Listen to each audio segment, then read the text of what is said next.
Assalamu alaikum, c'est Ahlam Dib. Je vais vous expliquer chapitre 2, vitesse de réaction, partie 5. Avant de commencer, s'il vous plaît, préparez vos outils. Dans notre vidéo aujourd'hui, on va résoudre un exercice typique qui présente différentes relations en cinétique.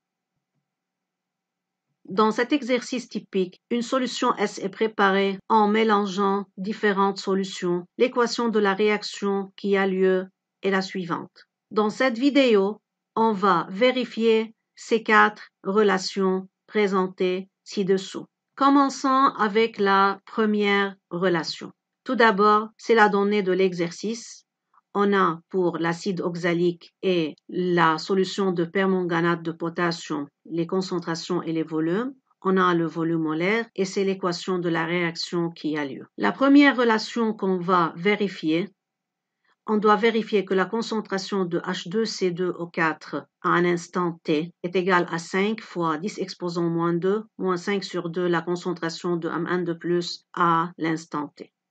Pour H2CO4, qui est un réactif ici, et Mn de plus qui est un produit. On va faire un petit rappel concernant le nombre de moles d'un réactif à un instant T. Par exemple ici, le nombre de moles de H2CO4 à un instant T, c'est-à-dire c'est le nombre de moles restant de H2CO4 puisque H2CO4 est un réactif. Alors que lorsque j'écris le nombre de moles de Mn de plus à un instant T, cela signifie que c'est le nombre de moles de Mn de plus formé puisque Mn de plus est un produit. Donc, T diffère pour un réactif et pour un produit. Pour un produit, c'est le nombre de moles formés à cet instant, alors que pour un réactif, c'est le nombre de moles restant à cet instant. Revenons à la relation qu'on doit vérifier. On doit commencer par H2CO4 à un instant T qui est un réactif.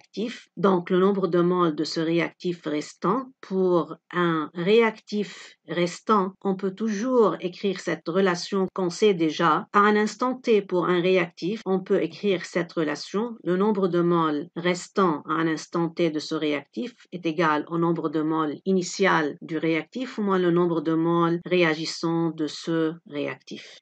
Alors, si on met H2CO4 au lieu du réactif, on obtient cette relation. Le nombre de moles de H2CO4 à l'instant T est égal au nombre de moles initial moins le nombre de moles réagissants. On doit remplacer ça par Mn de plus. Alors, c'est facile. Si on se sert de la stoichiométrie de la réaction qui dit que le nombre de moles de H2CO4 sur 5 réagissants est égal au nombre de moles de Mn de plus formé sur 2, alors le nombre de moles de H2CO4 réagissant est égal à 5 sur 2 le nombre de moles de Mn de plus formé, et au lieu de former, je peux mettre T, car Mn de plus est un produit. Alors, je peux remplacer ça par ça et j'obtiens cette relation qui est très proche de la relation que je dois vérifier. Maintenant, pour passer de cette relation à celle-là, il faut seulement diviser par le volume total. Alors, le nombre de moles de H2CO4 à l'instant T divisé par le volume total nous donne la concentration de H2CO4 à l'instant T est égale à la concentration initiale de H2CO4 moins 5 sur 2 le nombre de moles divisé par le volume nous donne la concentration de Mn de plus à un instant T. Il nous reste de savoir la valeur de H2CO4 initiale qui est calculée par le nombre de moles initial sur le volume total. Le nombre de moles initial, c'est-à-dire c'est le nombre de moles avant le mélange qui est C1 fois V1 sur le volume total qui est V1 plus V2, 50 plus 50 c'est 100 millilitres. On multiplie par 10 exposant moins 3 pour convertir en litres et on obtient 5 fois 10 exposant moins 2 qu'on remplace ici et alors on obtient la relation qu'on doit prouver. Passons maintenant à la relation numéro 2. On a la même donnée. La relation est entre un NO4- à un instant T qui est un réactif restant et CO2 qui est un produit formé. Et on doit commencer par MnO4-, c'est-à-dire le réactif restant.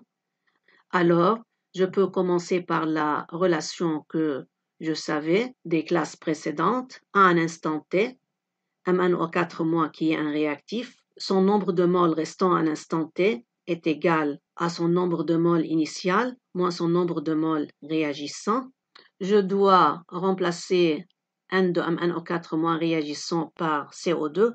Alors, d'après la stoichiométrie de la réaction, le nombre de moles de MnO4- réagissant sur 2 est égal au nombre de moles de CO2 formé sur 10.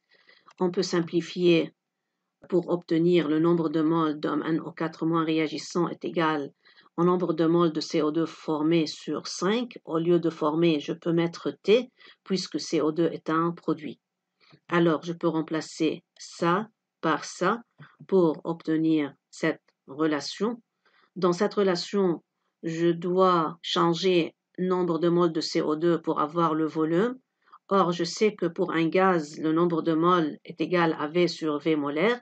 Alors, je la substitue ici pour avoir V du CO2 sur 5 fois V molaire.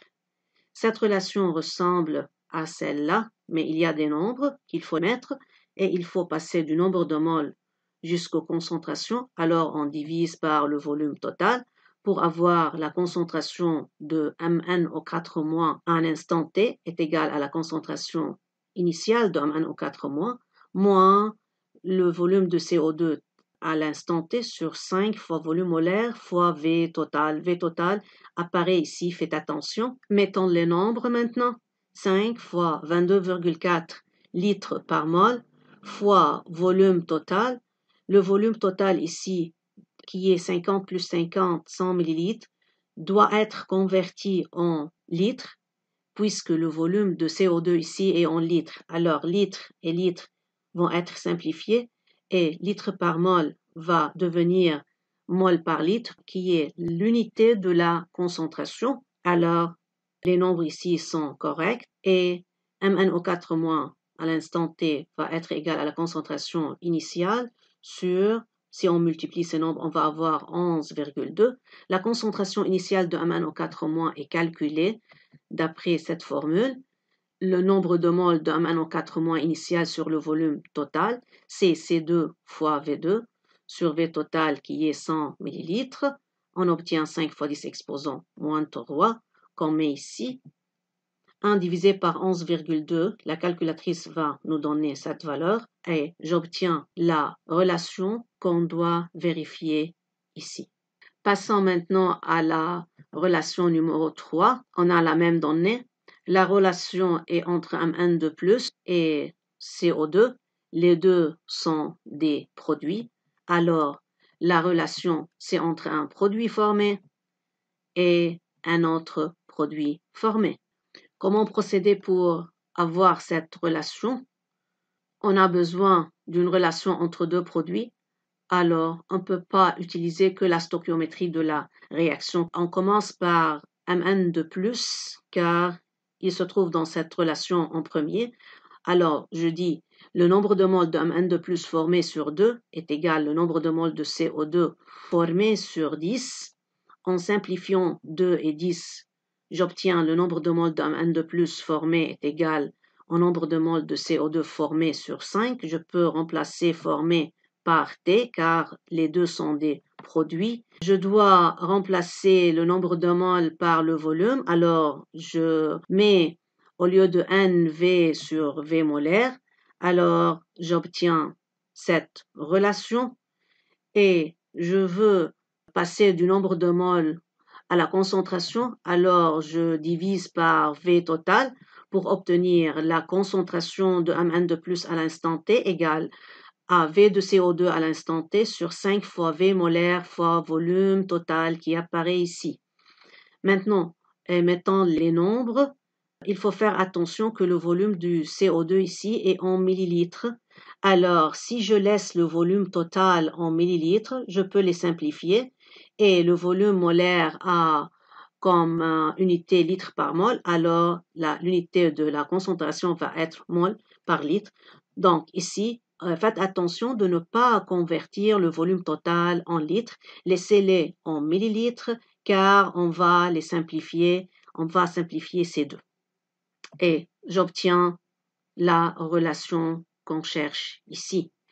Finalement, la dernière et la quatrième relation dans notre vidéo, la relation c'est entre un N2+, qui est un produit formé, et H2CO4 à l'instant T, qui est le réactif restant.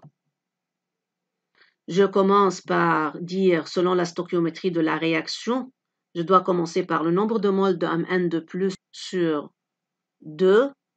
Alors, le nombre de moles de N2+ formé sur 2 est égal le nombre de moles de H2CO4 réagissant sur 5. Faites attention, le nombre de moles du produit formé est égal au nombre de moles du réactif réagissant selon la stoichiométrie de la réaction.